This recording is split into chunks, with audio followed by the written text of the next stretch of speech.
लगभग 2600 ईसा पूर्व में भारत में एक बहुत उन्नत सभ्यता थी, हड़प्पा सभ्यता। लेकिन कुछ सैकड़ों साल बाद ये सभ्यता धीरे धीरे समाप्त हो गई।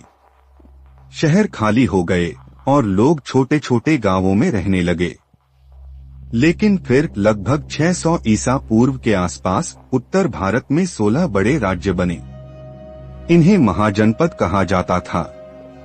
इनमें से कुछ प्रमुख थे कोसल, अवंती, वत्स और मगध। इन राज्यों में धीरे धीरे नए शहर, सिक्के और व्यापार का विकास हुआ। यही समय था जब गौतम बुद्ध और महावीर ने अपने धर्मों का प्रचार शुरू किया। बौद्ध धर्म और जैन धर्म का उदय इसी काल में हुआ। इन सभी महाजनपदों में मगध सबसे शक्तिशाली था। यह गंगा नदी के किनारे बसा था, जिससे कृषि और परिवहन आसान था।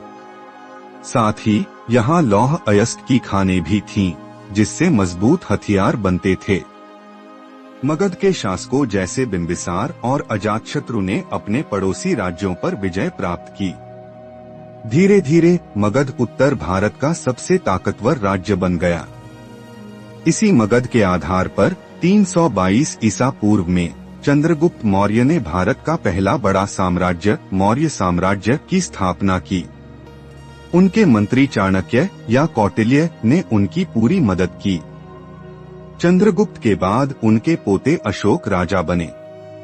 शुरू में अशोक एक शक्तिशाली योद्धा थे, लेकिन कलिंग युद्ध के बाद उन्होंने युद्ध छोड़ दिया। उन्होंने बौद्ध धर्म अपनाया और अहिंसा, प्रेम और धर्म का प्रचार किया।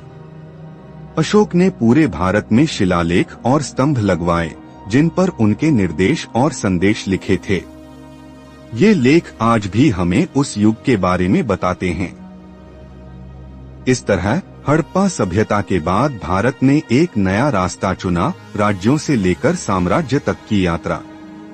और इस यात्रा की शुरुआत हुई महाजनपदों से, जो आगे चलकर मौर्य साम्राज्य बने।